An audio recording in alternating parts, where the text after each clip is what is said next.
Bienvenidas, bienvenidos a este nuevo capítulo de nuestro no tan breve podcast. Y hoy nos acompaña un artista excepcional, un artista del sonido, de la música, del audio, mi queridísimo Miguel Hernández. Gracias por estar aquí. Muchas gracias por la invitación para poder platicar un rato contigo. Y soltar necedades. Sí, sin duda, sin duda. Eso sin duda. Oye, pues la verdad es que me da mucha alegría. Estaba yo acordándome cuando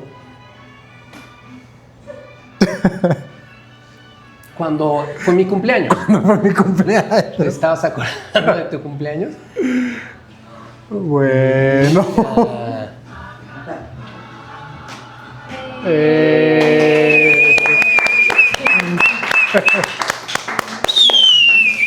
Gracias. Ay, ¡feliz cumpleaños! Gracias. No, ya con el diseño sonoro. Mira. Bueno. ¡Feliz cumpleaños, Gallardo! Gracias. Feliz cumpleaños. Bueno, pues un deseo, ¿no? Un deseo. Un deseo, a ver. Piensa un deseo y échale. ¡Bravo! ¡Venga! Está bueno el signo de interrogación, pero ¿Cuántas décadas, verdad? no sé, ya no quiero hacer cuentas, pero Bueno, lo voy a partir y ya. Sí te voy a dar. sí. Pero ahorita después de que platiquemos, porque si no voy a estar con el panqué en la boca. Y eso seguro es sin gluten o algo así, ¿no? Totalmente. Ah, está increíble. Bueno, ahora sí. Estábamos arrancando y te contaba que yo me estaba acordando porque este podcast está como enfocado a reencontrarnos con las personas que hemos trabajado, pero particularmente en el Teatro de la Brevedad. Pero realmente nuestra primera obra es previa al Teatro de la Brevedad, que fue Autopsia a un copo de nieve. Sin duda. ¿Que debe haber sido en qué año? ¿2006, 2007? ¿Tanto será? ¿2007 tal vez? Yo creo que 2007, porque lo que sí recuerdo es que ya estábamos en la temporada y a mí me prestaron el Teatro Santa Catarina para ensayar la primera obra del Teatro de la Brevedad. Entonces yo ensayaba Breve Silbido desde el exilio sobre la escenografía de Autopsia a un copo de nieve. ¿Qué recuerdas de esa obra?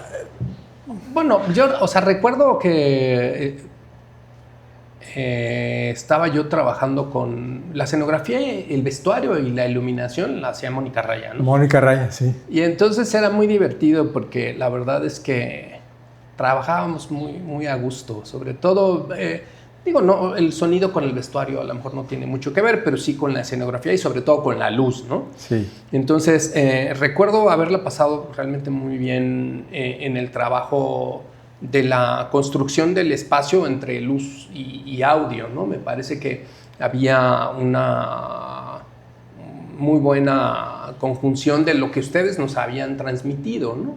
Como que siento que fue muy fluido ese proceso, ¿no? Yo siento que hubo como algunas primeras explicaciones, unas conversaciones, lecturas del guión y demás, y yo lo que recuerdo, si tiene ya casi 20 años, ya en mi memoria ese buffer está ya bastante escaso, pero sí recuerdo que fue como muy fluido, ¿no? Yo siento que fluyó muy rápido en realidad, sentía un proceso como, casi como de una compañía, ¿no? Como que algo que ya se entendía muy claramente. Me parece que esa es la sensación que tengo, el recuerdo que tengo. Sí, fíjate que no estuve tan cerca de ti. Estaba más cerca de ti Richard, porque en un primer momento Richard me había invitado como solo a dirigir a las actrices. Uh-huh. Ya después como que la colaboración se estrechó y sí recuerdo que estaba un poco lejos, pero sí tengo la sensación de que tu diseño, fíjate, nunca lo había pensado, que el diseño tú lo imaginas, lo concibes empatado con la luz en gran medida. Sí, pues porque las dos cosas construyen el espacio, ¿no? Ajá. O sea, el sonido en realidad lo que hace es construir el espacio. Sí. Y la luz, evidentemente, ¿no? Y siempre hay un momento de juntarlo, ¿no? Sí. De juntarlo y ahora los procesos de programación lo hacen como más preciso, Pero también antes era muy lindo, ¿no? Como que había una sensación, ¿no? Claro. De cuándo entrar, cuándo salir. Y eso construía en la escena un arte viva, ¿no? Que siempre era un poco distinta, ¿no? Entonces, pero sí, siempre hay un momento de integrarse. A veces sucede ya así como de último minuto, porque los procesos creativos se dan un poco por separado, pero la verdad es que siempre trato de que estemos muy cerca, luz y sonido, luz y audio, diseños de sonido, porque en realidad pues tiene que suceder así, porque si no, no hace sentido, ¿no? Mira, qué interesante, porque yo nunca lo había concebido así, curiosamente, después de tanto tiempo. Sí, y yo creo que ese proceso, digo, yo creo que sí debe haber sido ya 2007, 2008, no sé, porque yo conocía a Tony por ahí del 2004, 2005, y a partir de ahí empecé a trabajar mucho con ellos, con los dos. Con Mónica había hecho ya alguna lectura, seguramente, de algún texto de Chías, creo que hicimos una lectura, y había hecho alguna otra cosa con ella, pero ya nos conocíamos, entonces sí había una integración muy, muy padre entre las dos áreas, ¿no? Le mandamos un saludo a Mónica Herrera. Un saludo a nuestra querida Mónica Herrera. No sabemos en qué parte del mundo estará. Está por aquí, está por aquí. Ah, estás por aquí. Sí, sí. Entonces, tú, bueno, no comienzas con nosotros a hacer teatro, pero ¿llevabas no tanto tiempo en el teatro o ya llevabas un rato? No, o sea, yo en realidad empecé saliendo de la escuela de música, yo estudié en la UNAM, guitarra, pero cuando salí de la escuela, o en el último periodo de la escuela, pues es un proceso muy largo, ¿no? Es absurdo, pero bueno, son 7 años de carrera, ¿no? 3 de propedéutico, 4 de la licenciatura, más todos los años que uno va reprobando y se va atrasando y demás, ¿no? Yo creo que yo estuve ahí 10 años, no sé cuántos años, la verdad. Pero en los últimos años de la licenciatura, los últimos 2 años tal vez, había un laboratorio de computadoras, entonces empezamos a hacer música experimental, ¿no?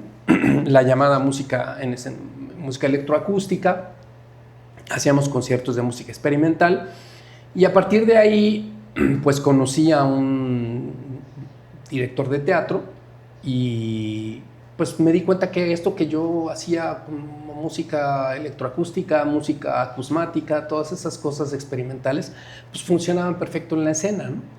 Entonces hicimos una obra de teatro y hicimos una gira con esa obra en Colombia. Eso debe haber sido 2001, 2001. Ya. Y entonces después de eso yo seguía haciendo cosas de música electroacústica, trabajaba con Manuel Rocha, que fue básicamente nuestro maestro. Yo me encontré a Manuel Rocha en un festival en San Miguel de Allende de arte sonoro, que ya veremos si el concepto es correcto, pero bueno, mucha gente dice que no existe el arte sonoro, pero otra gente dice que sí. Pero bueno, había un festival en donde había conciertos de música electroacústica, instalaciones, obras sonoras, demás, ¿no? Entonces ahí lo encontré, él acababa de regresar de París, de hacer su maestría, me parece, y entonces yo le dije que si nos daba unas clases, y armamos un pequeño grupo taller, y entonces tomábamos clase con él y trabajábamos en distintos proyectos. Él hizo en esos años de los 2000 al 2000 algo por ahí, hizo 3 o 4 festivales de arte sonoro en el Exteresa. Entonces nosotros colaborábamos con él y ayudábamos un poco en la instalación de las obras, ayudábamos a los artistas, pero también nos abría la ventana para que participáramos con obra, y eso fue pues muy, pues cómo decirlo, muy importante en mi formación, ¿no? O sea, como que sí tener la posibilidad de convivir con otros artistas y darme cuenta de que pues esto de la música y el sonido y la experimentación pues se abría a otros espacios, no solamente a las salas de concierto, ¿no? Sino a la instalación, a los museos, a conciertos también. ¿Y tuviste varias, digamos, exposiciones? ¿Participaste de varias ¿Tuviste varias piezas? Pues, o sea, ahí en el Festival de Arte Sonoro pues, tuvimos un par de piezas, ¿no? Uh-huh. Y tocamos un par de veces. O sea, sí teníamos espacio para tocar. Nosotros teníamos un colectivo cuyo nombre ahora sería, pues, la verdad, muy políticamente incorrecto, pero no viene de ese lugar, o sea, sí lo quiero aclarar, ¿no? Teníamos un colectivo que se llamaba Machín Tosco, pero no venía de ahí, o sea, venía de una broma de un amigo que se quería comprar una computadora. Antes las computadoras Apple se llamaban Macintosh. Sí. Y entonces en un juego de palabras, él como no se podía comprar su computadora Macintosh, pues se armó una PC y entonces decía que no era su Macintosh, era su Machín Tosco. Entonces, pues de ahí surgió. Es una broma que no tiene nada que ver con eso. Pero bueno, nosotros en ese colectivo éramos 5 alumnos y 2 profesores de la Escuela de Música. Pues componíamos música, dábamos conciertos, tocamos en la Sala Nezahualcóyotl alguna vez para un festival. Eso fue en el 2004. Se llamaba Sismo ese festival. Y una de las piezas que yo hice en esa época es una obra que se llama El Santo Cuántico, que es otra vez un juego de palabras, porque a mí me gustaban mucho las películas del santo. Y entonces en esta película que se llama Santo contra las momias de Guanajuato, me gusta mucho esa película porque el santo aparece en los últimos 10 minutos de la película, ¿no? Todo el tiempo están Blue Demon y Mil Máscaras luchando contra los zombies y no contra las momias, y no pueden, ¿no? O sea, son bastante incompetentes, tiene que llegar el santo a salvarlos. Entonces lo que hicimos fue tomamos esa secuencia final de la película y le rehicimos todo el audio, un poco de forma bastante experimental, ¿no? Incluso los diálogos los tomamos, los procesamos, le hicimos música nueva, ¿no? Y nada, hicimos una pieza como de videoarte, uh-huh, que mandamos a un concurso en Francia que se llama el Festival de Bourges. Y bueno, y ganó un premio. Yo supongo que pues, entre las cosas ahí muy aburridas que les llegaban de videoarte, pues les llegó esto y pues, creo que les provocó una risa hilarante y pues les pareció que pues, era muy divertida. Y era eso. De hecho, el festival en el que lo presentábamos se llamaba Humor y Aliento. Entonces era eso, ¿no? Yo en las clases así con Manuel le dije, pues si el festival es Humor y Aliento, yo tengo una idea de hacer una obra que se llama El Santo Cuántico, ¿no? Un poco un juego de palabras entre los saltos cuánticos y lo que estudiábamos con él era síntesis granular, que tiene mucho que ver con esta teoría cuántica, ¿no? La síntesis granular habla de... es una forma distinta de ver el sonido. El sonido en realidad es... todos sabemos que es una onda, y a diferencia de la luz, que la luz se comporta como onda y como partícula. Pero entonces en la síntesis granular se plantea qué pasa si al sonido también lo tratamos como una partícula, ¿no? Y entonces a partir de ahí viene una forma distinta de aproximarse al sonido y un modelo de síntesis de sonido y de procesamiento de sonido que es distinto a lo que se conocía. Entonces, de hecho, yo me acerqué a Manuel porque escuché una pieza suya que se llama Moen Mor, que tiene síntesis granular y que me encantó, ¿no? Porque me parecía que la textura, la profundidad, lo que se logra con la síntesis granular, pues me atrajo mucho, ¿no? Me parecía fascinante como poder construir este tipo de sonoridades que no existen en la naturaleza, ¿no? Y que en nuestra cabeza empiezan a inquietarnos, ¿no? Si hay algo que suena y que nosotros no lo reconocemos, pues eso es inquietante, ¿no? O sea, si abren la puerta, pues sabemos que alguien abrió la puerta, pero este tipo de sonoridades que no existen en la naturaleza, nuestro cerebro se inquieta en realidad porque dice, ¿qué es eso? ¿De dónde viene? ¿Quién lo produce? ¿No? Y hay una sensación, pues sí, atractiva, inquietante, ¿no? En ese tipo de sonoridades. Oye, ¿tú sigues desde entonces trabajando un poco desde esa perspectiva? Siempre. Siempre. Sí, o sea, la experimentación del sonido y encontrar nuevas formas de registrar el sonido siempre ha sido como algo que influye directamente en la forma en que me acerco a la escena, ¿no? Sí. O sea... Sí, a mí siempre, fíjate, desde Autopsia, sí había sensaciones.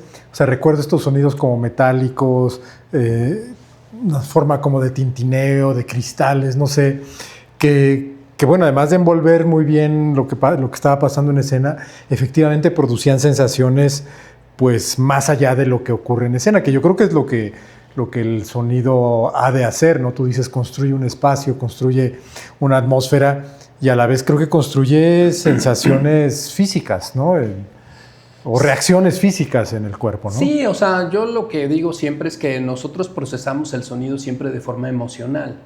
O sea, nosotros no, ni siquiera los profesionales que nos dedicamos al sonido, cuando decidimos poner un trueno o otro trueno o el rechinido de una llanta u otro rechinido de una llanta, lo que estamos haciendo es tomar una decisión estética, ¿no? Uh-huh. O sea, me gusta más este rechinido que este otro. No hay una cuestión racional de decir, claro, es que la llanta del coche es RIN 18 y entonces en el agua y el aceite debe rechinido. No, ese tipo de razonamientos no existen.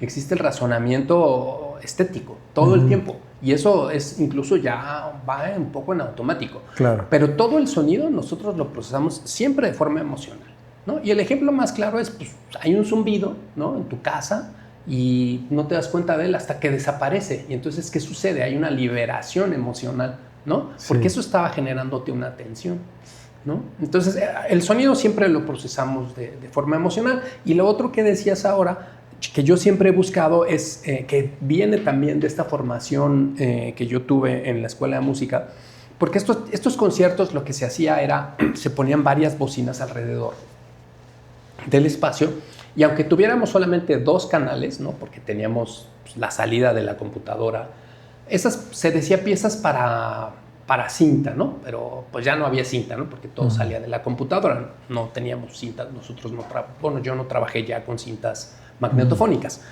pero tenías esos 2 canales y entonces con la consola, pues moviendo las salidas, pues podía yo mover ese sonido en el espacio, depende si tenía 4, 6, 8, 10 bocinas, lo que pudiéramos tener, y movíamos el sonido alrededor del espacio. Eso se llama espacializar, ¿no? Entonces, eso es algo que también siempre yo he llevado como a la escena. Para mí siempre es importante que el sonido no sea un sonido frontal, ¿no? Estereofónico, que le llegue de frente al espectador, sino que sea una experiencia de una sonoridad que está surgiendo, incluso no sabes de dónde, ¿no? Para mí es importante que no digan, mira, ahí está la bocina de donde está saliendo el ladrido del perro, ¿no? Para mí es importante que eso simplemente suceda, ¿no? Y entonces ese es el otro factor que a mí siempre me ha interesado y que se trasladaba también muy bien a la escena, ¿no? Cuando yo empecé a hacer teatro, me di cuenta que esas cosas se podían lograr muy bien en una escena.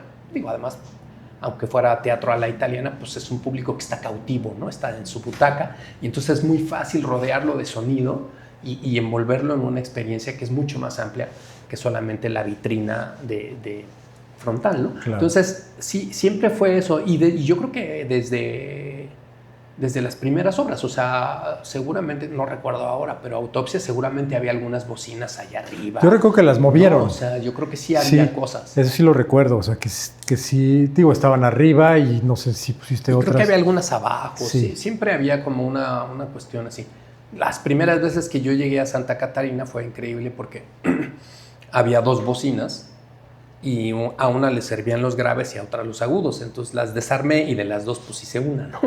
Entonces siempre había que estar llevando equipo al teatro, ¿no? Siempre había que llevar pues más bocinas, cables, computadoras. Y también pues siento que había, o al menos en los 2000, cuando yo llegué, pues los técnicos tampoco estaban preparados, ¿no? Como para tener una computadora y, o sea, no había esa formación. Ahora, la verdad es que ya en los teatros, la mayoría de los teatros tienen una computadora para audio, hay por lo menos una interfase, hay algunas bocinas que se pueden colocar, pero en ese entonces era así de, no, pues, esto, ¿para qué quieres más bocinas, no?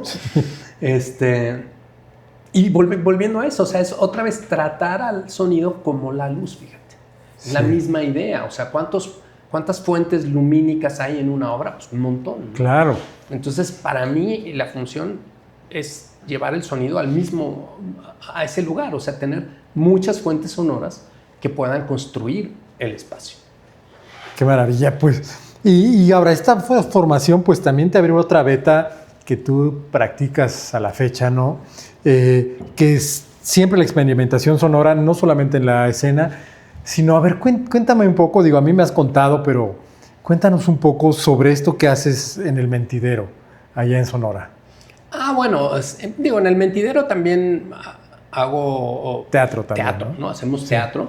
Les mando un saludo a mis queridos amigos, ya extraño echarme unos taquitos de asada. Yo conozco a Paulo Galindo, pues no sé, desde que hicimos con Antonio Castro montamos La hija de Rappaccini, de Octavio Paz. Sí me acuerdo de eso, tiene un rato. Y eso lo hicimos en un Cervantino y después tuvo unas funciones aquí eso fue 2008, yo creo que fue 2008. Y entonces yo conozco a Paulo desde el 2007, 2008. Y pues él me ha invitado mucho a participar allá. Pero creo que tú te refieres a la música electrónica. Sí, a eso. Bueno, en realidad cuando yo tenía un proyecto con Paulo de hacer una obra escénica acerca de la música electrónica, ¿no? En base a una idea que él tenía de algo que vio de un grupo en español en Barcelona o algo, no sé. Pero la idea era un poco como generar una obra inmersiva que explicara un poco cómo funciona la música electrónica, ¿no? Y entonces pues era la aparición de un MC, ¿no? Que sale y empieza a contar qué es la música electrónica y cómo funciona, y entonces en base a esas explicaciones, digo, ahora hay un músico en Alemania, ahora me acuerdo cómo se llama, que le hicieron él tiene un audio muy bueno en el cual explica eso, ¿no? O sea, eso ya muchos años después llega él con esto, que digo, no es una idea para nada original nuestra, ¿no? Sino que cómo funciona, entonces el corazón, ¿no? El beat, ¿no? Y entonces el pulso, los contratiempos, ¿no? La melodía, el bajo, qué funciones cumplen. Entonces van narrando eso y hay una pieza muy bonita. No prometo acordarme ahora, pero pues se los voy a mandar para que lo pongan en la descripción del video, de una pieza de danza que hicieron con esa descripción que él hace acerca de la música electrónica. Entonces era un poco eso, era un poco jugar con eso, llevar a la gente, el Mentidero tiene un patio central muy bonito, llevar a la gente ahí, y entonces MC empieza a narrar qué es la música electrónica, hay algunos infiltrados, ¿no? Y entonces empiezan a bailar y empieza a generarse una construcción escénica, pues, de un rave, ¿no? Entonces, pero pues nos vino la pandemia. Y entonces, pues, nuestro proyecto, pues, ya no pudo ser. Entonces, en algún momento después, ya recién terminada la pandemia, Paulo me dice, oye, ¿por qué no hacemos un after? Las fiestas de Hermosillo son las fiestas del Pitic. Dice, y pues la verdad es que hay muchos conciertos en calle y en varios lugares, ¿no? Son unas fiestas para todo público y de todo tipo de música hay, y distintos escenarios, grandes, chiquitos, ¿no? Son unas fiestas muy bonitas, pero terminan a las 11 de la noche, ¿no? Y de ahí, pues lo que había, al menos lo que me contaba Paulo y lo que nosotros experimentamos, es que había pues los bares, ¿no? Meterte a un bar y pues ahí había grupos que tocaban covers o así, ¿no? Pero no había un espacio para un after. Y entonces me dijo, pues ¿por qué no hacemos un after? ¿Por qué no, bajo esa misma idea de la música electrónica, hacemos un after? Y yo, bueno, órale, va. No supimos a dónde nos metimos. Pero bueno, lo que hicimos junto con Pablo Betancourt, que tenemos un proyecto que se llama Acción Sonora, pues generamos unas piezas de música electrónica. Y entonces esas piezas de música electrónica, pues para tocarlas en vivo, ¿no? Y ya con el equipo del Mentidero, todos muy prendidos, pues se armaron unas producciones de video, luz, ¿no? Ya se empezó a hacer una producción de eso. Y la verdad, pues sí fue un éxito porque no existía eso, ¿no? No había un espacio como ese. Sí. Y además, pues era de entrada libre, ¿no? Y entonces esa primera vez tocamos 3 días y eso fue, pues, una locura locura, ¿no? El último día tuvieron que cerrar la puerta porque ya no cabía más gente. Wow. Pero, digamos, mi aproximación a la música electrónica me ha llevado muchos años. O sea, yo creo que desde el principio que estudiaba yo la música electroacústica, pues tenía el gusto y la gana de hacer música electrónica. Porque yo creo que la música electrónica es profundamente democrática. O sea, cualquiera puede hacer música electrónica. La verdad, cualquier persona puede hacer música electrónica. Es de verdad democrática, o sea, o sea, todo el mundo puede mover una perilla o subir ¿no? O apretar unos botones. En realidad sí es muy democrático y eso me llevó mucho tiempo, la verdad, porque debo decir que sí tenía yo como si mi resistencia siempre era como casi hace 20 años podría decir que era un gusto culposo, ¿no? Que me gustara la música electrónica. Y ahora, la verdad es que después de 20 años he logrado salir del closet y reconocerme como músico que hace música electrónica. Yo creo que es súper democrático, la verdad. Me encanta ese espíritu que tiene de democracia. O sea, y mira, te voy a dar un ejemplo. Entre las múltiples cosas que hemos hecho, después seguimos haciendo esos afters en el Mentidero. Las primeras piezas con las que tocamos después las producimos y ahora están en Spotify, ahí en Acción Sonora están ese primer EP de música electrónica, ¿no? Y después lo que hicimos fue, yo le dije a Paulo, bueno, sigamos un poco con esta idea de la música electrónica y le dije, ¿cuál es el himno de Hermosillo? ¿No? O sea, todo el mundo pensaría, como alguien que no es de Sonora pensaría en la Yaquecita, ¿no? Y me dijo, uy, no, pues hay un montón, ¿no? Y me empezó a sacar un montón de canciones y le dije, ¿por qué no hacemos ahora unas piezas de música electrónica que tengan pues, los sonidos de Sonora, ¿no? Entonces tuba, acordeón, ¿no? Esto ellos llaman tacatacas, ¿no? Así, y entonces hicimos ese nuevo set que en algún momento tal vez logremos producir y también subir a Spotify. Pero entre una de las cosas que hice este año, hice un taller de experimentación sonora ahí en Hermosillo. Y entonces convoqué así, bueno, taller de experimentación sonora, entrada libre y al final vamos a hacer vamos a hacer un concierto de música experimental. Bueno, cayeron así un montón de personas, ¿no? De todo tipo, o sea, gente de teatro, gente que hace títeres, gente sin ninguna experiencia de música electrónica, gente muy avanzada en música electrónica. Llegaron unos chavos que tienen un colectivo que se llama 5 de Mayo, Sint, como Sinte, 5 de Mayo, y llegaron con unas cosas increíbles, ¿no? Así o sea, Larisa decía que estaba muy preocupada porque cuando vio los videos de toda esa banda que yo subía y de todo lo que estábamos haciendo, me dijo, no, ya encontró su tribu. O sea, ya encontró su tribu y ahora sí se va a querer ir a vivir a Hermosillo. Estos chavos trabajan con micros de contacto, ¿no? Entonces, tenían, por ejemplo, una pieza que es una geoda, una de estas piedras, ¿no? Sí. Pero completa, no partida, no estaba partida, pero pues es una piedra irregular. Sí. Entonces ponían una placa de cerámica con unos micros de contacto y entonces ponían la geoda y de alguna forma lograban hacer girar la geoda sobre la placa de cerámica y lograban que la piedra entrara un poco en movimiento perpetuo, ¿sabes? O sea, como que entonces por la misma energía que le ponían, pues de repente ya se empezaba clac, clac, clac, clac, clac, clac, clac, ¿no? Como que se aceleraba sola. Y eso con los piezoeléctricos y procesado, pues era una locura, era una pieza eso es ya una instalación, es una obra de arte sonoro, es música experimental, es todo al mismo tiempo, ¿no? Sí.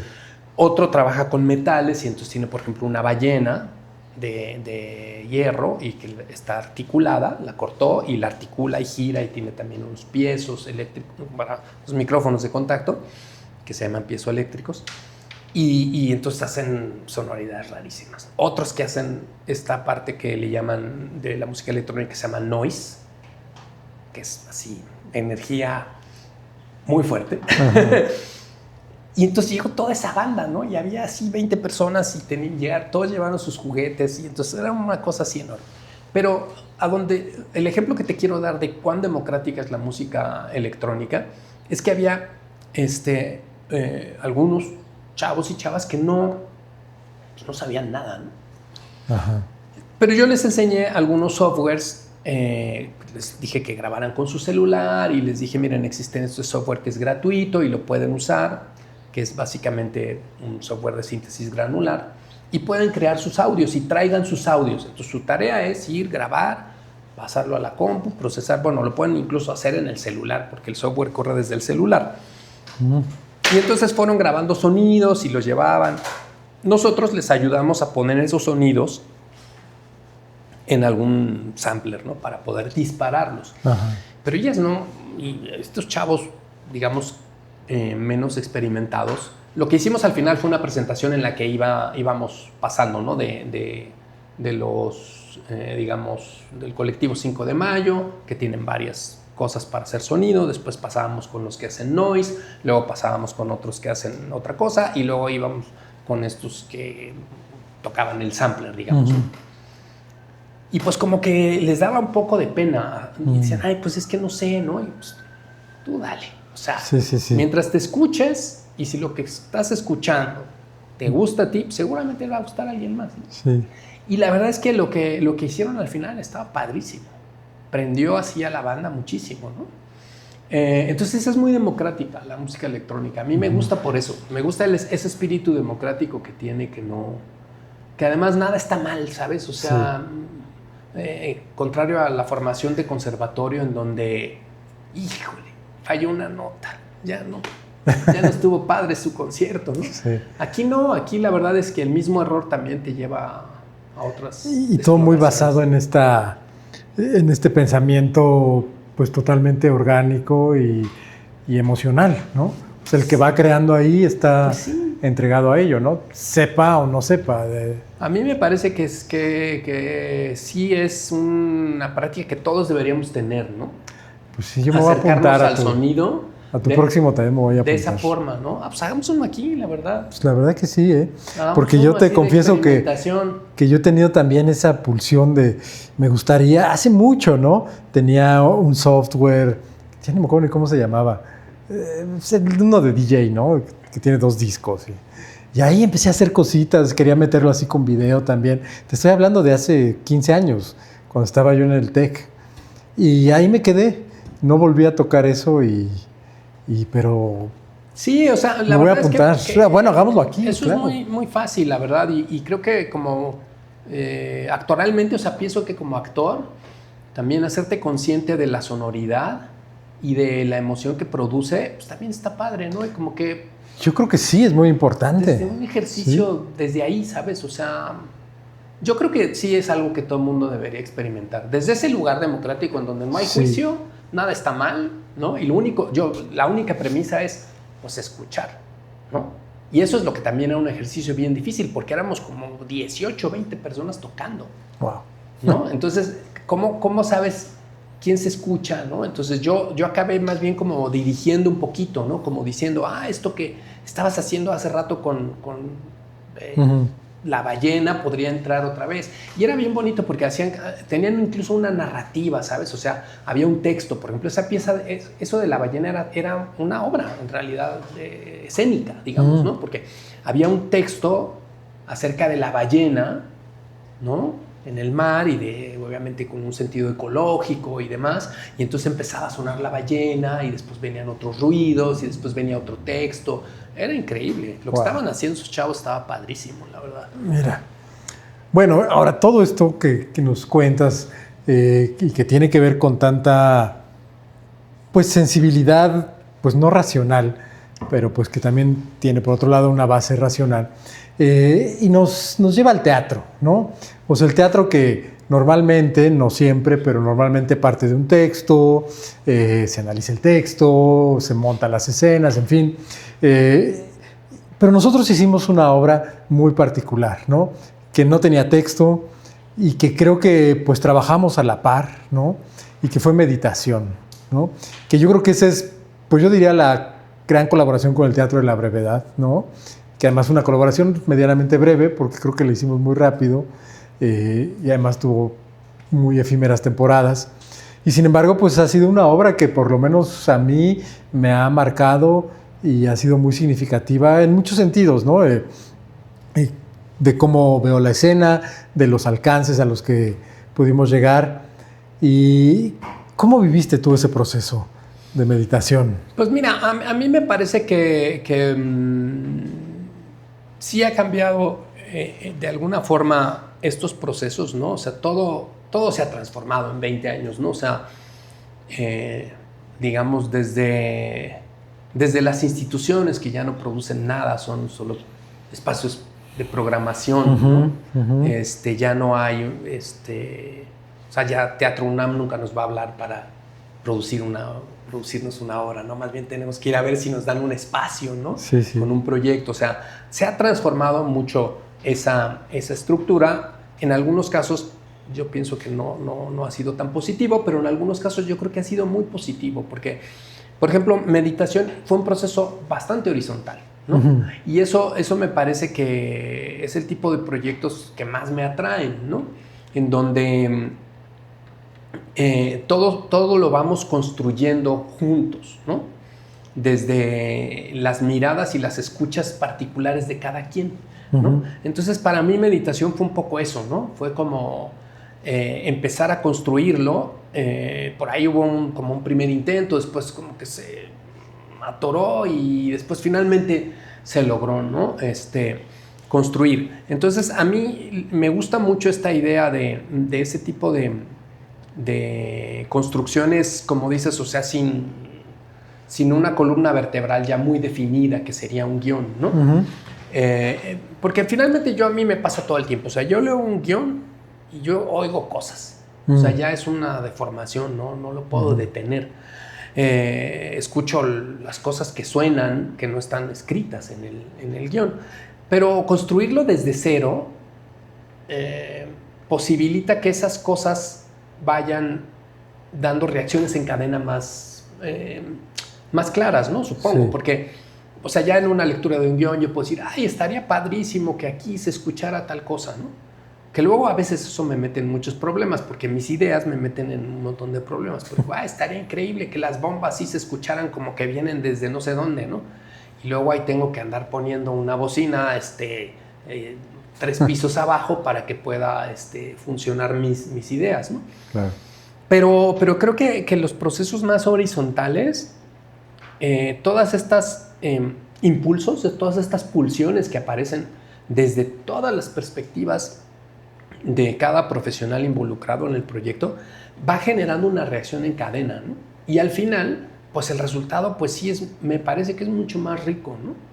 Meditación, a mí, una de las cosas que particularmente me gusta mucho es el hecho de perderle el miedo a la amplificación del sonido, ¿no? Sí.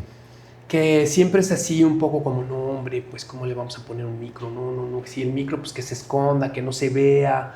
No, y bueno, existe toda una tradición, o sea, el teatro musical, pues este tipo de micrófonos miniatura que se esconden en el pelo, o sea, nadie está microfoneado, pero todo suena microfoneado, ¿no? Sí. Entonces, a mí, una de las cosas que creo que me gustó mucho fue, y que aportó, creo que mucho, fue el hecho de romper con eso, ¿no? Y entonces que este miedo a que aparezca un micrófono en escena, en una obra íntima, ¿no? Sí. ¿Cuántos espectadores tenía? No sé cuántos cabían, 60, 70 personas. Por ahí, ¿no? Y el espacio blanco, me parece que medía unos 50 por unos 50. ¿No? Entonces, que aparezca un micrófono y que ese micrófono sea un elemento que posibilita escénicamente una fuerza del sonido, a mí me parecía como un gran logro, ¿no? Como una muy, muy buena provocación, ¿no? O sea, no era necesario que hubiera un micrófono. Pero el micrófono entonces se convierte en otra cosa. Y la amplificación y la reproducción de los mensajes, porque habían estos mensajes también, ¿no? Que eran como que escuchaban estos mensajes, esta pareja que escuchaba estos mensajes que se decían en esta separación, ¿no? Como que esas capas ¿no? Esas capas sonoras, pues a mí me parece que un espacio pequeñito lo hacían enorme, Sí. ¿no? Lo abrían así como se abría, ¿no? Como algo mucho más amplio, y no solo espacialmente, sino temporalmente, ¿no? Porque el hecho de recordar la grabación, ¿no? Y de ver un poco la percepción de cada uno, pero el hecho de también tener un micrófono y poder amplificar esa emoción, a mí me parecía un experimento padrísimo, ¿no? Los cables de color, ¿no? Los cables del micrófono eran de color, el micrófono tenía estos antipops también coloridos, ¿no? Era como una espada, ¿no? Era como un elemento escénico que a mí me parecía muy poderoso, ¿no? Que era algo que creo que nadie esperaría en un espacio y en una obra tan íntima, ¿no? Sí. Que casi, bueno, Itzel se metía en el público, ¿no? O sea, Sí. se ponía al lado del público, Sí. ¿no? Entonces, a mí me gustaba mucho esa parte de poder. Era como una provocación, ¿no? Era realmente como una provocación a algo que pues, se supone que no está tan padre, ¿no? Que existan micrófonos, porque, pues, el teatro no los necesita.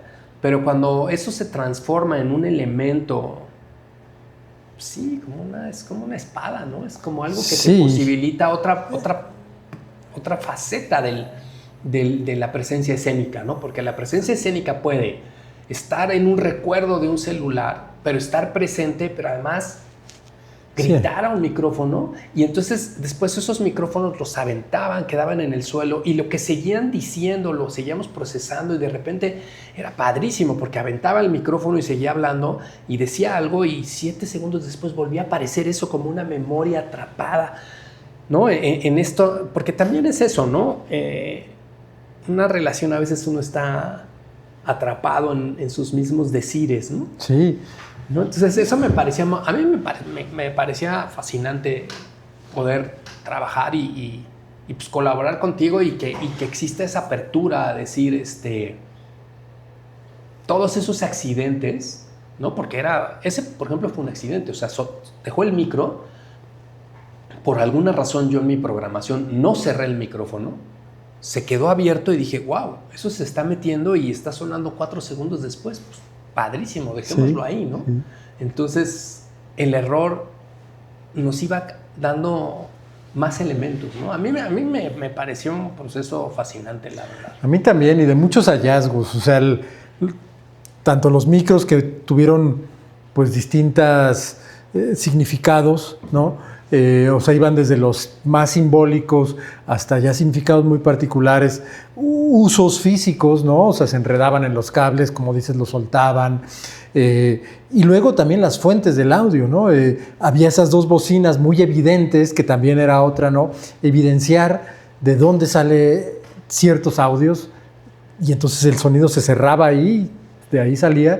O luego, pues estaba también, era cuadrangular, me parece, ¿no? Y entonces era una cosa que había momentos pues en que uno se sentía totalmente envuelto. A veces se combinaban las bocinas y eso de afuera. Entonces sí creo que fue de muchos hallazgos. Digo, ya te contaré de un proyecto que tengo en mente ahora, pero que viene mucho de esa experiencia, ¿no?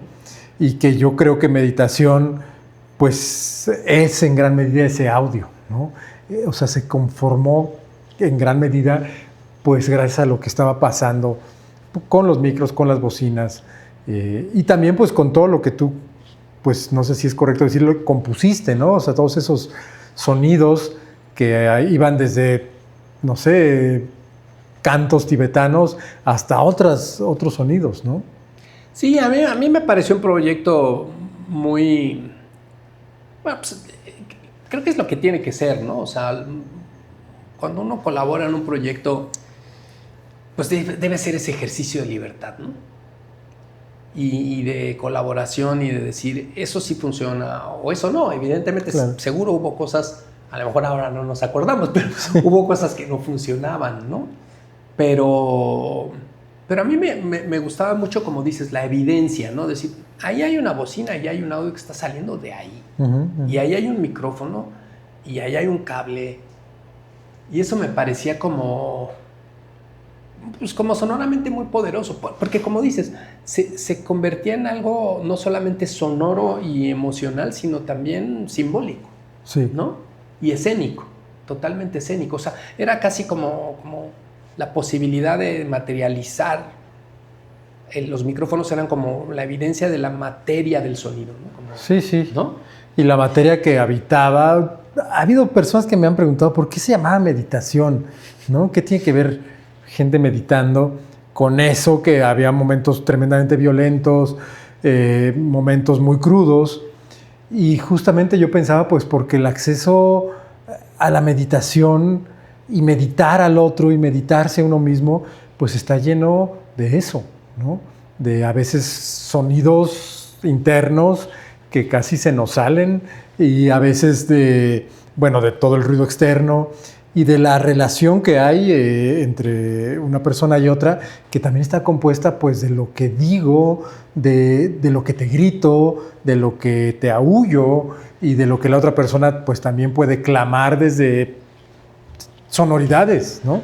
Entonces, sí, meditación, yo la tengo pues como una obra central, ¿no? Un amigo me dijo que pues habíamos tocado una zona como inexplorada, ¿no? Con meditación y que pues a lo mejor ahí es donde habíamos llegado. Bueno, no es que me estuviera retirando mi amigo, pero casi como que me decía, ya llegaste allá a una tierra inhóspita que ya a lo mejor ya no hay más. Sí, no sé, a mí me parece que eso, ¿no? Procesos, que es una de las cosas que, o sea, yo cuando, digamos, dejé la música, o la música de concierto, digo, porque ya me lesioné y no podía tocar, y porque además, la verdad, siempre lo he dicho, o sea, cuando yo dejé de tocar la guitarra no se perdió demasiado. Yo veo a mis amigos guitarristas y digo, no, pues es gente súper talentosa, ¿no? Pero una de las cosas increíbles de pasar del lenguaje musical al sonido, ¿no? A través de estos exploración de la música electroacústica, acusmática y demás, fue la colaboración con otro tipo de artistas, ¿no? Porque yo he colaborado para hacer instalación, con fotógrafos, con bailarinas, bailarines, coreógrafos, ¿no? Coreógrafas, evidentemente directores de teatro, con los actores, con otros creativos, porque el teatro sí permite eso, ¿no? El teatro sí te permite colaborar con el vestuario, con la luz, con la escenografía, con gente de cine, ¿no? Entonces, a mí lo que me dio, digamos, finalmente la exploración de estos lenguajes sonoros, pues es eso, es conocer otras visiones, ¿no? Porque si no, uno se vuelve muy ensimismado a su oficio, ¿no? Sobre todo el oficio del músico, que es muy aislado, ¿no? El músico ejecutante pues tiene que pasar muchas horas ensayando y después toca, ¿no? Pero toca con otros músicos, ¿no? Que también estuvieron muchas horas. Sí, entonces es un poco endogámico, ¿no? Sí. Entonces, para mí el colaborar con otros artistas ha sido muy enriquecedor porque me muestra otras formas de mirar las cosas, ¿no? Sí. Entonces, para mí eso me ha resultado pues algo muy enriquecedor, la verdad. Claro. Ahora, tu carrera en el teatro pues ya se hizo muy fructífera. O sea, de esas primeras veces, no sé, a lo mejor cuando trabajaste con Salomón fue, ¿no? Sí, eso fue con Salomón, eso fue... Se llamaba El Gentío de Felipe, esa compañía. Yo no sé qué fue de Salomón, la verdad. Ni yo. Por ahí sé que se fue a Sudamérica, primero creo que a Ecuador, luego a Uruguay, no sé. Mira. Pero había como una generación que desapareció, ¿no? Porque también estaba... Ay, se me fue ahorita el nombre de este otro director en esa época que... Poética de fin de circo, tenía una cosa así. Israel Cortés. ¿No? Como que también... Sí, él está en el sureste... pues hace cosas. No, como que había una... Sí, que es casi, pues bueno, es un poco mi generación. Yo llegué un poco después, pero sí deben tener más o menos mi edad, un poquito más. Y se llama Erótica de fin de circo. Erótica de fin de circo. Que tuvo mucho éxito ahí en la UNAM, ¿no? Fue una cosa ahí. Y después, como que, ¿no? Pues digo, sí, llevo 25 años haciendo teatro, ¿no? No sé cuántas obras he hecho, pero unas pocas. Sí. Y de todo, ¿no?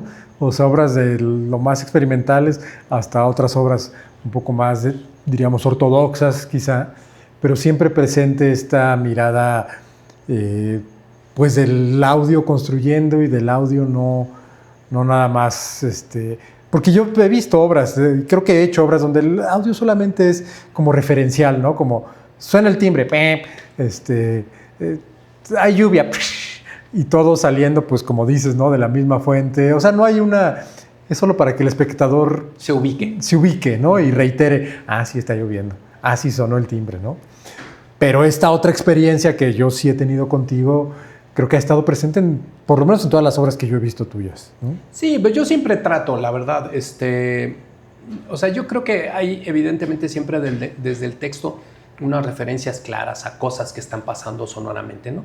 Pero pues también hay referencias a temporalidades, digamos, cosas de tiempo, espacio-tiempo, digamos, ¿no? O sea, es de día, es de noche, pero también yo lo que siempre creo que busco es un poco la subjetividad de lo que está sucediendo, ¿no? O sea, ¿qué le está pasando al personaje? Eso. ¿No? Y a partir de ahí es donde encuentras otra visión de las cosas, ¿no?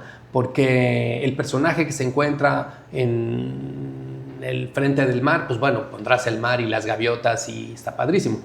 Y ya puedes hacer un mar muy bonito y además pues todo eso yo creo que ayuda al espectador a imaginar. Que finalmente el teatro es eso, ¿no? Es una provocación a la imaginación del espectador. Uh-huh. Y uno llega al teatro y se sienta y va uno dispuesto a eso, ¿no? Sí. En realidad, a diferencia del cine, que el cine, pues, si tú dices en una obra de teatro, qué calor hace aquí en Chiapas, pues, bueno, pues es un teatro, no estamos en Chiapas, ¿no? Claro. Pero en el cine, pues, se filmaría de esa forma. Sí. Entonces el espectador llega con esa disposición, ¿no? Para imaginar. Y ya es cuestión de la obra llevarlo. Y que la imaginación explote. ¿No? Sí.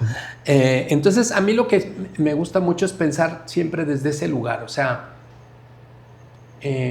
¿cuál es la emoción del personaje, ¿no? Y siempre hay espacios, ¿no? Siempre hay pequeños espacios, ¿no? Cuando un personaje cuenta un recuerdo, por ejemplo, ¿no? Uh-huh. Pues ese recuerdo es, no sé, pensaba ahorita en ese ejemplo, ¿no? De que es una nota que no existe sonoramente en el texto, ¿no? En esta obra de Juan Villoro, de El filósofo de Clara, uh-huh. El filósofo cuenta un recuerdo de la infancia donde había un árbol, no recuerdo de qué, si de alguna fruta, y entonces le gustaba mucho porque, no sé, ¿no? Entonces cuenta ese recuerdo de su infancia. Pues en realidad ese es un momento perfecto para poner otro tipo de sonoridad, porque no es la temporalidad real, es la temporalidad del recuerdo. Sí. Y ese recuerdo es una emoción, y esa emoción puede ayudar, evidentemente el actor lo hace muy bien y lo cuenta y lo expresa, y la forma en que lo dice nos lleva a ese recuerdo y a esa emoción, pero si eso tiene un audio ahí que le ayuda y una luz, pues ya eso es mucho más bonito, ¿no? Sí, sí. Entonces creo que siempre pienso un poco desde ese lugar. Creo también que el teatro está muy dispuesto. El teatro, incluso las obras más tradicionales, están muy dispuestas a que existan sonoridades no tradicionales, no solamente construir espacios y tiempos de la naturaleza, sino también que estén un poco raros, ¿no? Que sean un poco enrarecidos, que generen otras sensaciones en el espectador, que lo distraigan un poquito, que lo saquen de su lugar más, digamos, evidente, ¿no? Sí, esto que decías al principio, que el cerebro se empieza a inquietar sin saber muy bien por qué. Estoy viendo la obra, que llegó el personaje, pero hay algo que está produciendo otras cosas, ¿no? Eso es muy claro, por ejemplo, en el cine de terror, ¿no? Uh-huh. El cine de terror usa el audio de esa forma, ¿no? Y entonces uno se espanta porque hay unas sonoridades que uno no sabe qué es, ¿no? Entonces es la sonoridad del monstruo, del fantasma, del demonio, de lo que quieras. Sí. Pero ¿a qué suena eso? Nadie sabe a qué suena un fantasma, ¿no? Brandon sí. Ah. Sí. Pero fuera de Brandon creo que nadie más. Entonces, lo que generas es esa inquietud, ¿no? En el espectador. Sí. Alguna vez vi una conferencia de Sigourney Weaver y contaba que ella cuando filmó Alien, digamos en esta secuencia final cuando la va persiguiendo Alien, el director le pedía cosas, ¿no? Y le decía, sí, no, ahora tiembla, y ahora grita, y ahora espántate, y ahora tal cosa, ¿no? Y dice, yo no entendía nada, ¿no? Yo seguía las indicaciones del director. Cuando vi la película, el audio me hizo tener todo el sentido de lo que me estaba pidiendo. Mira, ¿no? Claro. Entonces, sí, yo creo que el teatro está muy dispuesto a eso, ¿no? Está muy dispuesto a que la sonoridad sea más rara, sí. ¿no? Que tenga una musicalidad más extraña para que entonces entres en un estado de atención o de tensión que te lleve a estar más metido en la historia, ¿no? Pero eso tiene que ser invisible en realidad, no se debe notar, porque si se nota ya ahí entonces enseñamos el cierre del monstruo, ¿no? Sí. Debe ser pues sutil, ¿no? Para que eso funcione. Ahora, decías que tú te quitas de la guitarra y que no se perdió tanto, pero creo que se ganó mucho, ¿no? O sea, se gana un artista para el teatro, para el arte sonoro, hasta para los afters, pero también para el cine. Y de pronto tienes una carrera, digo, yo no sé si tú te lo propusiste, que dijiste cuando estabas adolescente o en la escuela de música, yo voy a hacer audio para cine y voy a hacer audio para teatro. Y entonces 25 o 30 años después piensas, lo he logrado, he hecho lo que soñé. Creo que no es el caso, ¿no? No, definitivamente no. O sea, yo digamos que en mi familia no había mucho gusto por, bueno, al cine sí, porque veíamos el cine en la televisión, ¿no? O sea, todo el cine mexicano de la época de oro que pues, se ponía en la televisión. Pero, pues, por ejemplo, no íbamos mucho al cine. O sea, yo creo que haber ido un par de veces al cine con mi papá. El teatro menos, ¿no? La música, pues había tengo una cultura musical porque tengo 7 hermanos. Entonces, cada uno de ellos oía cosas distintas. Entonces, a mí me llegaron cosas distintas. Entonces, yo desde, pues, mi papá que, ponía a Eddie Gourmet y Los Panchos, o mis hermanas que ponían a la Supreme, o mi otro hermano que oía Pink Floyd, o mi otro... Entonces mi abanico era muy amplio, pero no había una cultura, digamos, musical de ir a la UFUNAM o así, ¿no? Yo creo que he ido como encontrándome en el camino. O sea, yo estudié primero ciencias físico-matemáticas, yo estudié la vocacional y pues yo creo que podría haber sido perfectamente matemático, físico o ingeniero en electrónica o algo así, pero en algún momento se me botó la canica, la verdad, cosa que molestó mucho a mis padres y dije, no, yo ya no quiero estudiar matemáticas, ya me cansaron, me dan mucha flojera. Tenía un talento para eso, la verdad, o sea, para mí era muy fácil toda esa parte de la matemática, de las ciencias exactas. Entonces dejé la vocacional. Lo que era lógico es que yo entrara a una ingeniería, no lo hice y me fui a la escuela de música. Wow. ¿No? Me fui a la escuela de música, estudiaba la escuela de música y estudiaba también diseño gráfico en la UAM. Entonces estaba estudiando las 2 carreras, no me daba tiempo de ir a Azcapotzalco, a Coyoacán todos los días a estudiar 2 carreras, entonces dejé el diseño y me dediqué a la música, ¿no? Dediqué muchos años de mi vida a la música, pero creo que todo eso me formó, o sea, las ciencias exactas, después la música, y todo eso me preparó para hacer lo que hago ahora. Pero nunca me lo propuse, o sea, yo debo reconocer que no, o sea, sí, digamos, en la secundaria, preparatoria, sí veíamos mucho cine, con unos amigos con los que compartía mucho tiempo, que era como el adoptado de esa familia.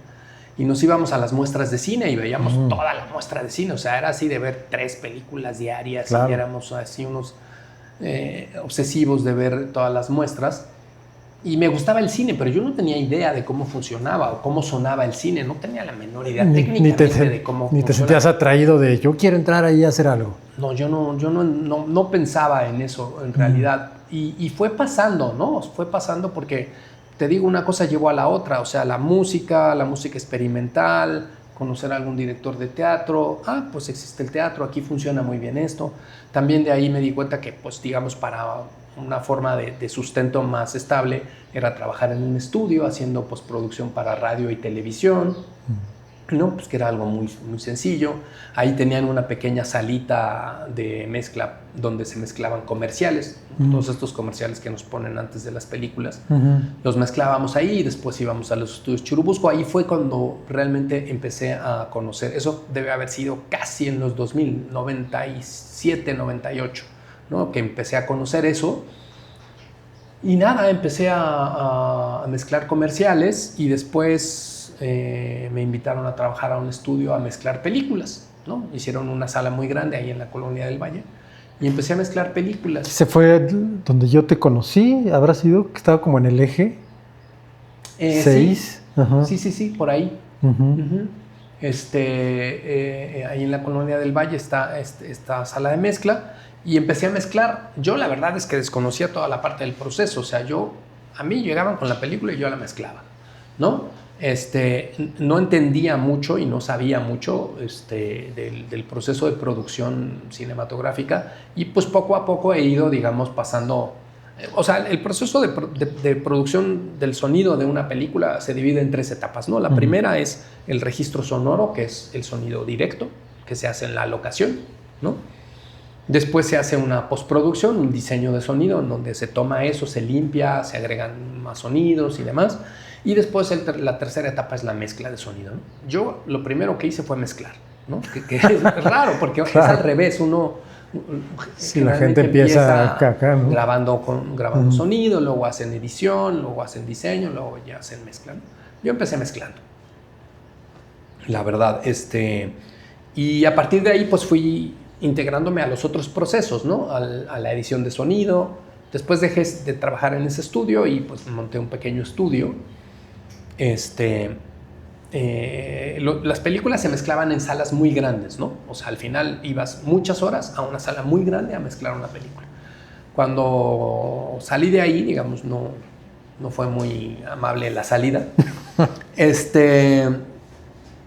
Yo dije, pues yo creo que se puede mezclar una película, yo en mi ignorancia, yo creo que se puede mezclar una película en un cuarto chiquito, ¿no?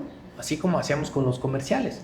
Y un querido amigo mío me decía, no, eso es imposible. O sea, el cine se tiene que mezclar en un espacio grande donde sea igual a lo que se va a exhibir, ¿no? O sea, mezclas en una sala, básicamente en una sala de cine, para después oírlo en una sala de cine, ¿no? No se puede hacer en un espacio pequeño, no sé qué. Y yo dije, sí se puede, ¿cómo no?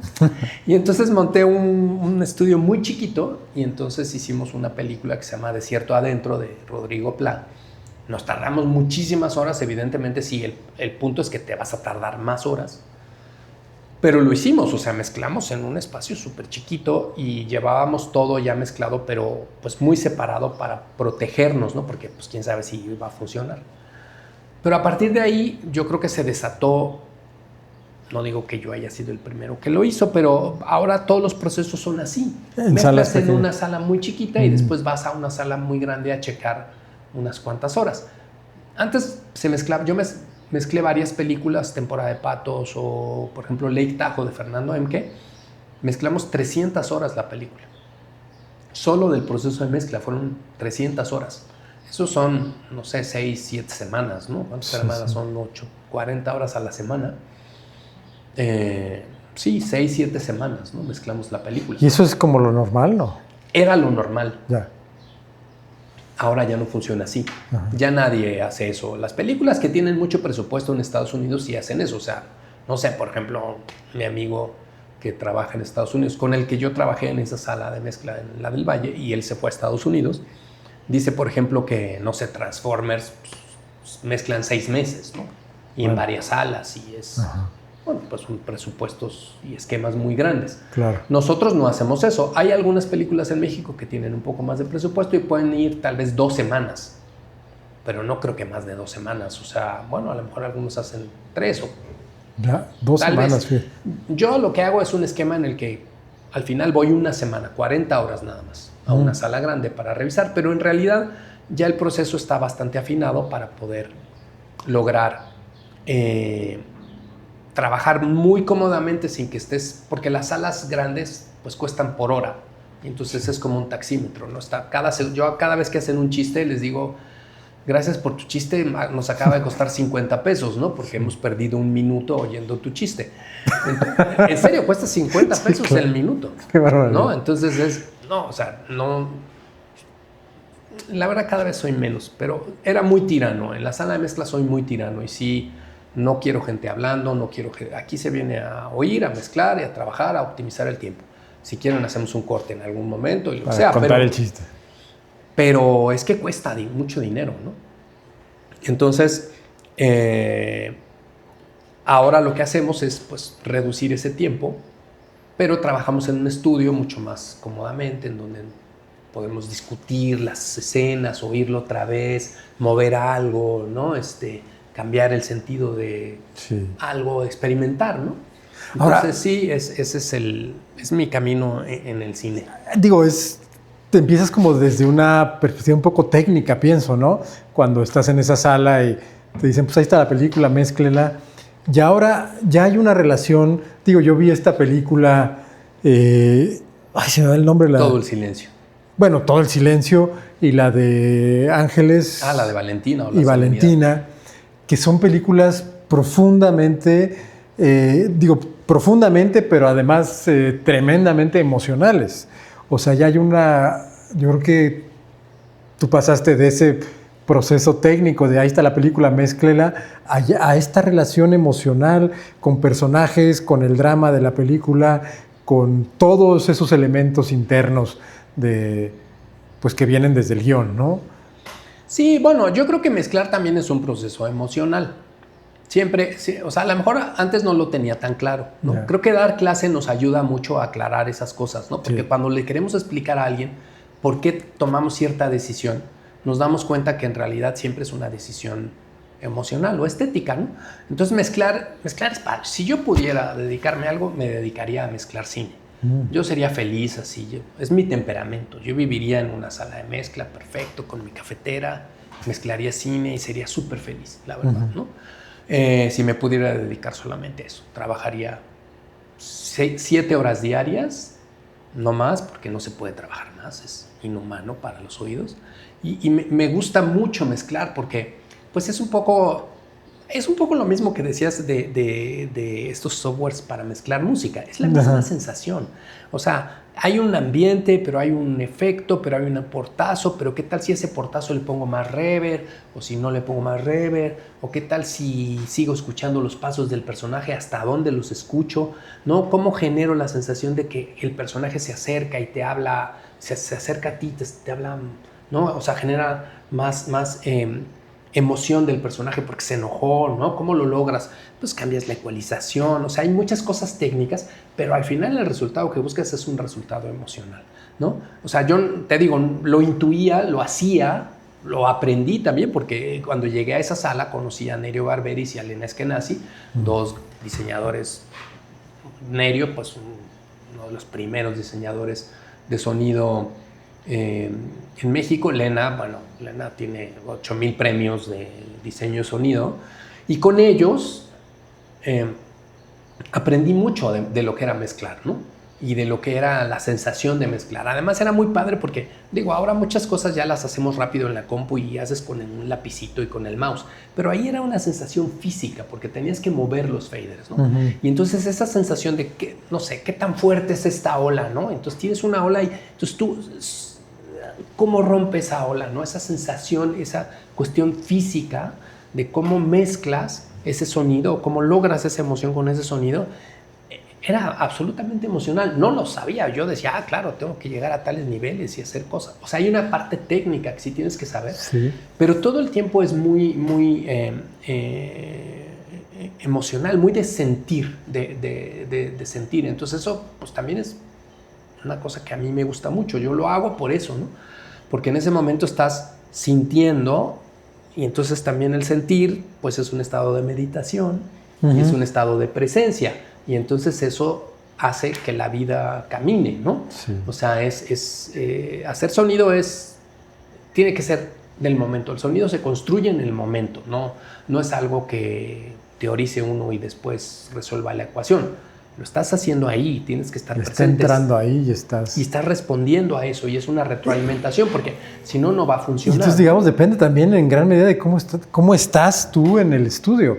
O sea, si ese día te fue muy mal y lo que sea, va a influir Sí, directamente. y hay ¿verdad? días en los que regresas y dices, no, sí se nota que estaba enojado. Bueno, vamos a rehacer esto, porque al Sí. otro día lo escuchas y dices, no, sí me pasé. Sí, me qué pasé, maravilla, me pasé porque- un poquito, ¿no? Yo creo que, digo, a veces hay personas que pueden, sobre todo en las películas, ¿no? Pues dejar el audio como que, pues ahí está, ¿no? Yo las películas que he visto tuyas, sobre todo en el cine, pues sí me han devuelto esta sensación emocional, ¿no? Digo, todo el silencio es una cosa, pues, muy, muy particular, creo, ¿no? Pues, sobre todo creo que verla en el cine, ¿no? Porque estas ausencias de sonido, estas entradas de un sonido que no es este sonido de la puerta, pues, ¿no? Era pues un viaje emocional muy, muy intenso, yo diría, ¿no? Muy intenso. Sí. ¿Tú dirías que esa película es como la más particular en ese sentido? Sí, digo, yo creo que es un garbanzo de a libra, ¿no? O sea, es una gran oportunidad que te llegue un proyecto así, ¿no? Sí. O sea, que me llegara ese proyecto fue así de... Yo cuando la vi, creo que ya te lo había contado, yo les dije, yo no sé si quiero hacer esta película. Claro. Porque yo sabía lo que me iba a enfrentar, a estar emocionalmente vulnerable hacia una cosa que para mí sería durísimo. Sí. Yo veo el mundo a través de mis oídos, Sí. ¿no? O sea, yo siempre digo eso, yo veo el mundo, yo veo, yo vivo en un mundo que nadie ve, ¿no? Es el mundo que se me revela a través de mis oídos. Entonces, para mí quedarme sordo era así, enfrentarme a algo terrible, ¿no? Y yo había padecido en un episodio, en la pandemia, un episodio de una ligera tinnitus, y entonces sí era así como de, no sé si quiero entrar en ese lugar, ¿no? Pero yo creo que fue un privilegio, la verdad es un privilegio, y trabajar con Diego del Río, que es un tipazo, la verdad, fue un proceso también muy horizontal, de mucha investigación, de mucha experimentación. O sea, yo creo que sí pues sí creo que es mi mejor trabajo en cine, pero pues también es un privilegio, una suerte, no sabemos qué tantas cosas pasan ahí, ¿no? Sí. Yo creo que sí hay cosas que son muy claras en esa película de esto que hemos estado hablando, de cómo el sonido es emocional. Digo, no les vamos a spoilear a algunos que ya la vieron, pero por ejemplo cuando ella rompe los LPs, Sí. eso es dolorosísimo. Sí. A mí me dolería imaginar mi vida sin poder escuchar música, me parecía, o sea, dolorosísimo, me parecería dolorosísimo, ¿no? Claro, y aquí yo creo que lo penoso un poco es que esa película ahora no se puede ver en el cine. Sí. O sea, porque sí creo que la sensación de esas bocinas, digo, quien tenga sus bocinas, pues úselas, porque sí es una experiencia Y que si se no, necesita ver así. Si no, por lo menos súbanle, porque... Por lo menos, sí. Sí, es una película hecha para el cine, sin duda, Sí. ¿no? O sea, eso tendría que estar ahí. Digo, quiero aclarar que Valentina o la Serenidad de Ángeles, yo solo hice la mezcla, Ajá. ¿no? Ahí yo solo hice la mezcla. Todavía me invitan, o sea, yo creo que ya ahorita, más mi trayectoria ya sí es más como diseñador, o sea, tomo los proyectos completos y la verdad es que en algunos casos me invitan a mezclar todavía, Ajá. ¿no? Esa película fue un caso. También mezclé un poco una parte de la última película de Valentina Leduc. Uh-huh. Y de repente también mezclo así nada más, ¿no? Pero Ya. generalmente me involucro ya en todo el proceso, ¿no? Lo que sí casi no hago es sonido directo porque se requiere un temperamento muy particular. Sí, eso es ser guerrillero. Y es muy agotador, ¿no? Agotadorcísimo, devastador. O sea, yo digo, mi único crédito que tengo es de sonido directo es Plaza de la Soledad con Maya Godet, Sí. de ese documental de estas mujeres de la Merced, que era devastador. Yo llegaba destruido cada llamado, sí, o sea, me metía a bañarme y a llorar, la verdad. Sí. Era muy agotador. También el proyecto, pues, pero creo que hacer sonido directo, todo mi respeto y mis saludos a todos mis amigos que hacen sonido directo, todo mi respeto. Sí. Es muy agotador. ¿Cómo no? Entonces, pero creo que sí, digamos, mi posición ahora en el cine es que soy como diseñador de sonido y también soy mixer, pero tomo los proyectos, digamos, completos para llevarlos al final. Y bueno, una pregunta que es incómoda, pero pues que aquí dijimos hay que hacerla. ¿Qué son los premios? ¿Qué pasa con los premios? O sea, ¿qué te pasa a ti con los premios? ¿Te dan alegría? ¿Son irrelevantes? ¿Te dan más trabajo? ¿Te quitan trabajo? Algunas veces te quitan trabajo, sí, porque la gente piensa que vas a cobrar más caro. Yo creo que está bien, o sea, está bien el reconocimiento, sobre todo pues, si es de tus pares, se agradece, ¿no?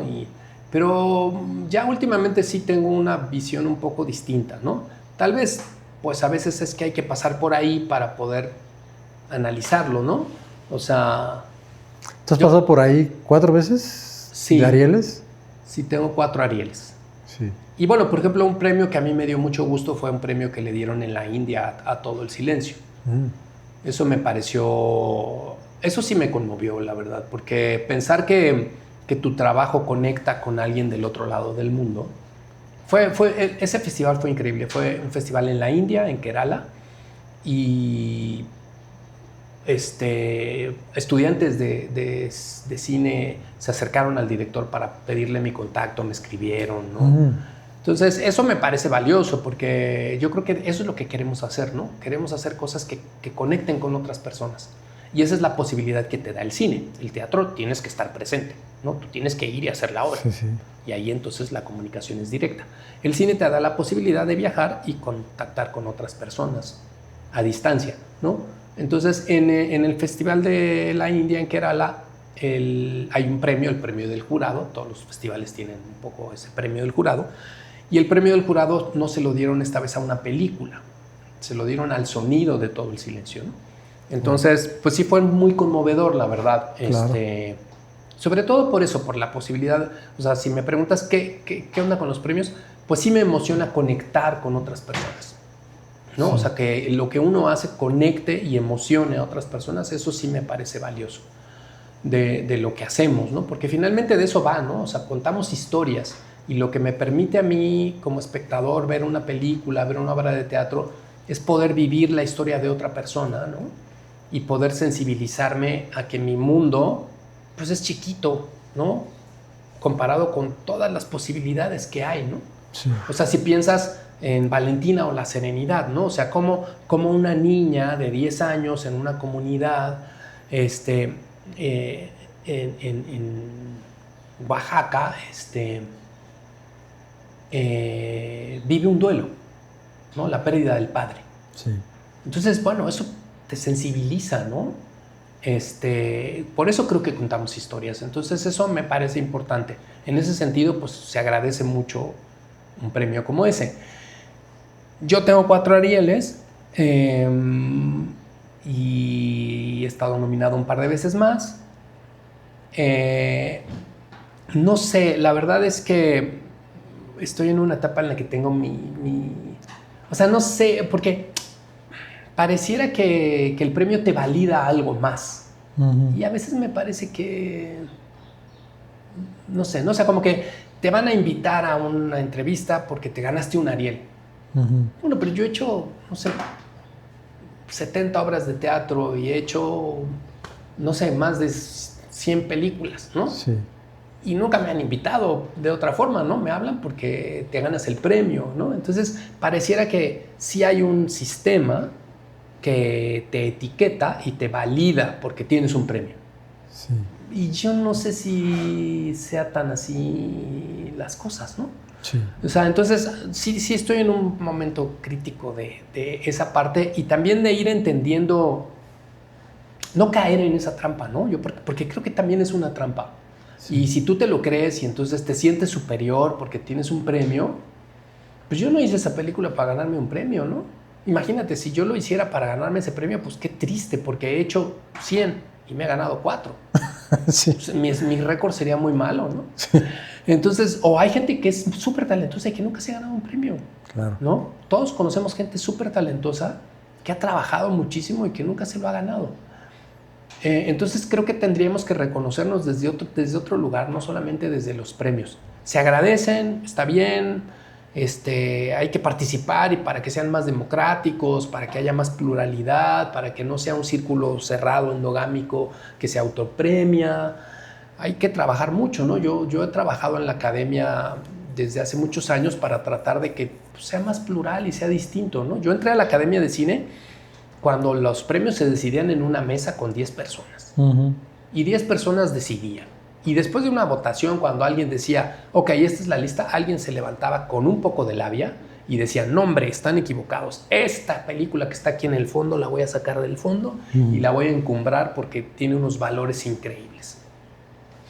Bueno, eso era antes, ¿no? Ahora hay un sistema de votación y demás, pero todo es perfectible y tendría que mejorarse, ¿no? Yo, por ejemplo, siempre les he dicho en la academia que para mí el verdadero premio es la nominación, porque ahí todos somos iguales. Hay un encuentro de nominados, ¿no? Y entonces hay unos tacos y hay una foto y te toman, pero todos somos iguales, o sea, los 5, 8, 10 de sonido, todos estamos aquí, todos estamos, ¿no? Somos 10 que estamos aquí para compartir y reconocernos. Ya cuando es la premiación, todos van muy emperifollados, nadie te saluda. Si ganaste y los otros perdieron, ni te ven, ¿no? No sé, hay una parte que está fea de los premios, que no...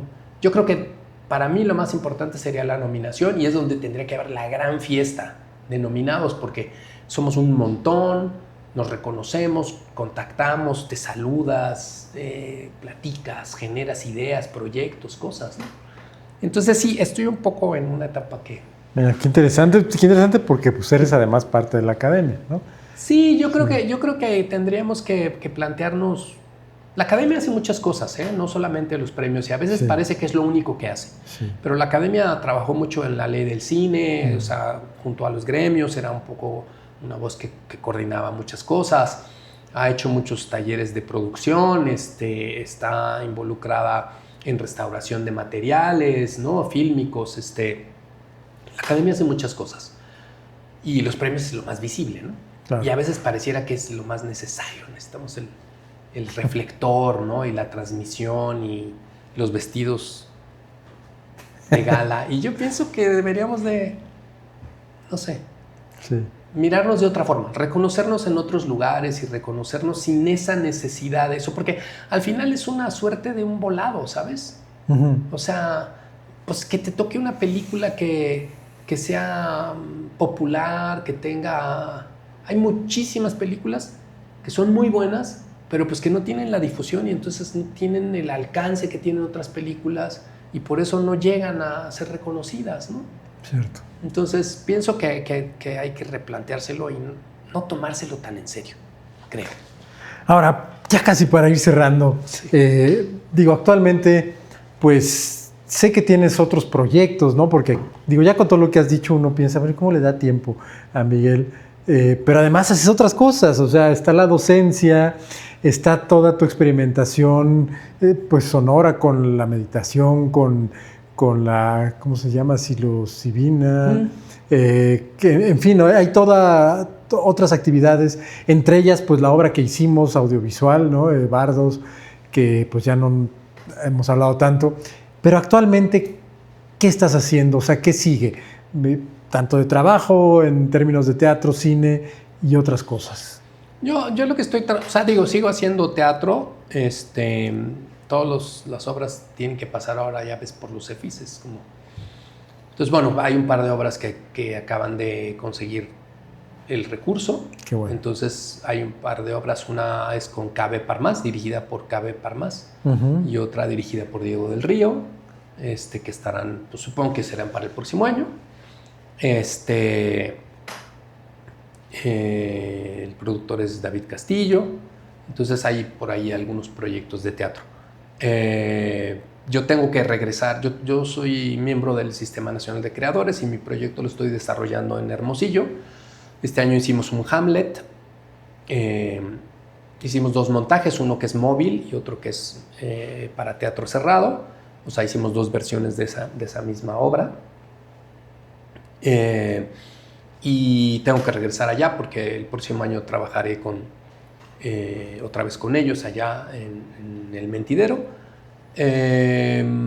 Estoy haciendo una película y lo que quiero ahora es, la verdad, quiero hacer más música, quiero regresar a hacer música, ¿no? O sea, como que acercarme a la música electrónica me regresó un poco a esta idea de poder componer y hacer más música. Lo que pasa es que también es como un reconocimiento, un autorreconocimiento, porque lo que hacemos en teatro, o sea, lo que yo hago en el teatro, pues finalmente es música, porque yo vengo de ese lugar, yo hago música electroacústica y la pongo en la escena, y entonces esas ambientaciones o lo que sea, pues en realidad es música. Uh-huh. Así sean sonidos de la naturaleza o sonidos sintéticos o cosas, finalmente es música, un tipo de música, tal vez no con instrumentos tradicionales, pero es música. Entonces estoy tratando de buscarme espacios para componer más música. Uh-huh. Y también, como decías, estamos trabajando mucho con procesos de meditación con sonido, tratando de ser serios, ¿no? Porque ya ves, todo el mundo ya es chamán y neochamán y curador sonoro y con un buen corita te curo todos tus males y hay que, tratando de ser serios un poco de lo que el sonido puede ayudar a que uno esté mejor emocionalmente, ¿no? En estos tiempos muy difíciles, la verdad, levantarse y ver las noticias a veces no anima mucho, ¿no? Uh-huh. La verdad es que si uno se deja llevar por lo que está pasando, pues es muy triste el nivel en el que estamos. Pero entonces es importante estar bien y tratar de trabajar con el sonido para ayudar a la gente a que se sienta mejor emocionalmente, y eso creo que es una labor que estamos haciendo Larisa y yo. Larisa también está trabajando mucho con el movimiento, sí, ¿no? Tiene unas clases bien padres los sábados en Coyoacán. Ahí enfrente de los viveros. Enfrente de los viveros, en un lugar que se llama Sucabati. Sí. Cada 15 días tiene una sesión de movimiento que se llama Darshan, que es también un poco trabajar con los chakras, con las emociones, como un complemento a procesos terapéuticos, ¿no? Sí. Entonces también tratar de buscar el sonido como un complemento a procesos terapéuticos, que todos creo que debemos tener en estos tiempos difíciles. Y sí, también pues trabajando en retiros con medicinas ancestrales, y pues eso, como que eso abre otra beta de un trabajo que pues es un poco más tratar de aportar, ¿no? Siento que el cine y el teatro pues sí es conectar y emocionar, pero esto es tratar de conectar con la gente, ayudarles a que se sientan mejor, un poco mejor, ¿no? Porque está muy complicado. La crisis de salud mental que vivimos hoy en día es brutal. Sí, es brutal. Y yo no sé, pero creo que también hacer todo esto, ¿no? Te coloca a ti frente a tu trabajo, frente al sonido, pues también desde otro lugar, ¿no? O sea, ayudas mucho a las personas a que nos equilibremos un poco, ¿no? En alguna meditación o algo así, pero a la vez creo que a ti también te está abriendo otros canales. Sí, me está regresando a cosas, porque lo que pasa es que también el cine es muy, como dices, ¿de dónde saco tiempo, no? Si yo le saco cuentas a todas las películas, cortos, series que he hecho, pues no me salen las cuentas, ¿no?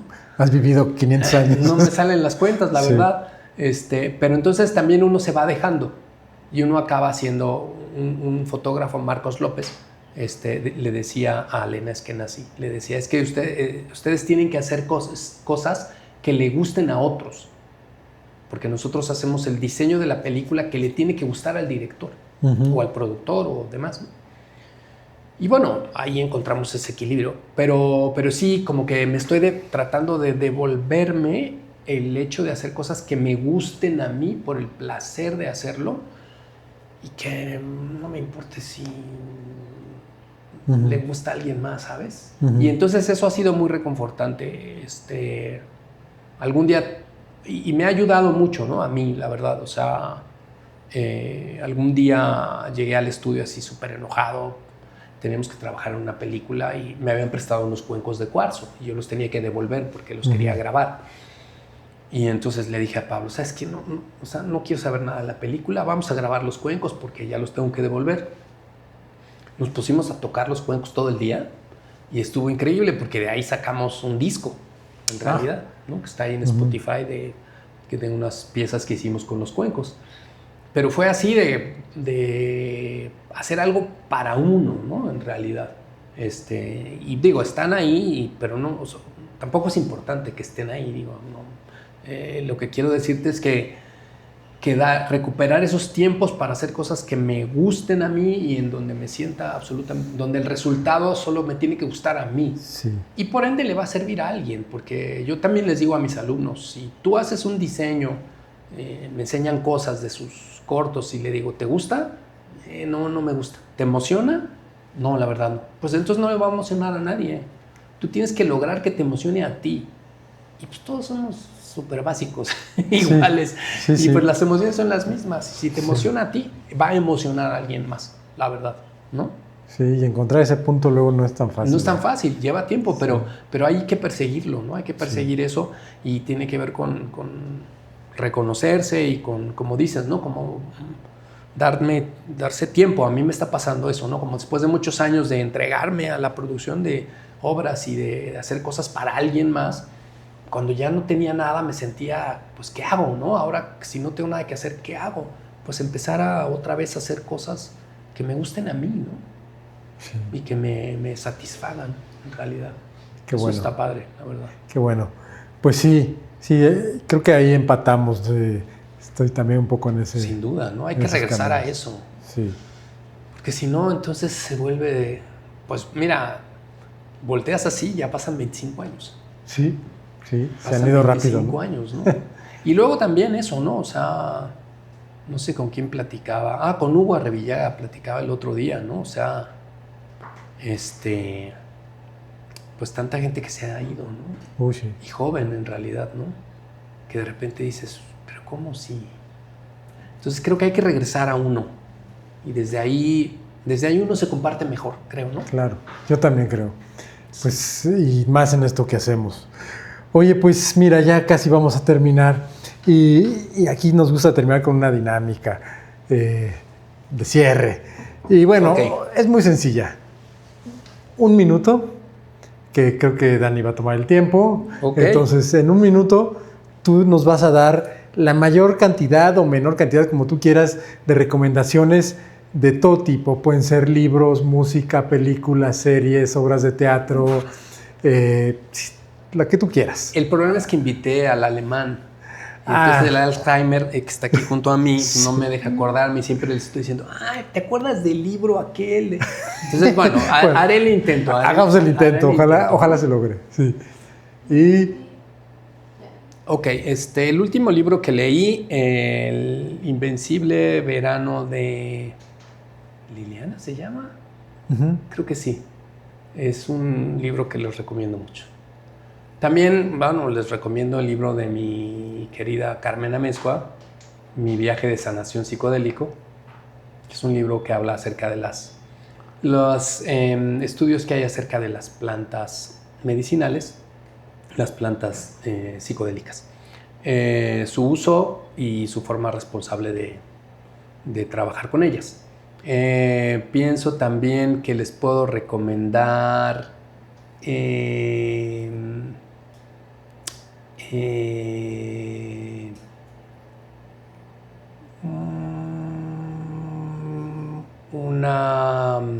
¿ves? Es que el alemán me gana, es una presión muy fuerte para mí. Sí. ¿Se acabó? Se acabó. ¿Ves? Pero todas las recomendaciones. Bueno, hay un par de recomendaciones muy buenas ahí, que nos pueden tomar. Muy de fácil lectura, además, las dos, sí. la verdad. Pero los dos, muy buenos libros.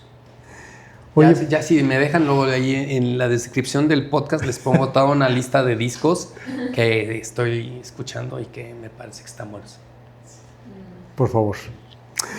Bueno, pues te quiero agradecer mucho que hayas venido, que Hombre. hayas tomado este tiempo, que te hayas abierto tanto.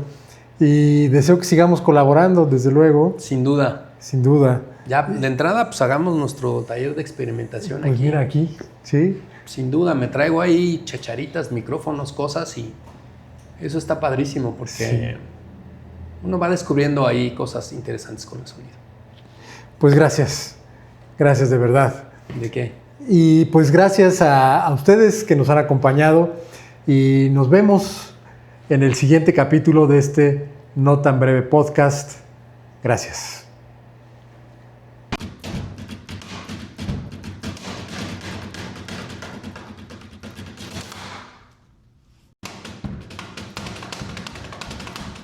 En nuestro próximo capítulo de este no tan breve podcast, un invitado para mí fundamental, esencial, que realmente forma parte de mi ADN, mi amigo, mi maestro, hemos colaborado también, Richard Viqueira. Querido Pepe, pues yo aquí feliz, encantado de estar en este programa al que sigo de manera permanente y que me parece que es tan oportuno tener un programa de estas características. Recuerden, próximo capítulo, Richard Viqueira en este no tan breve podcast.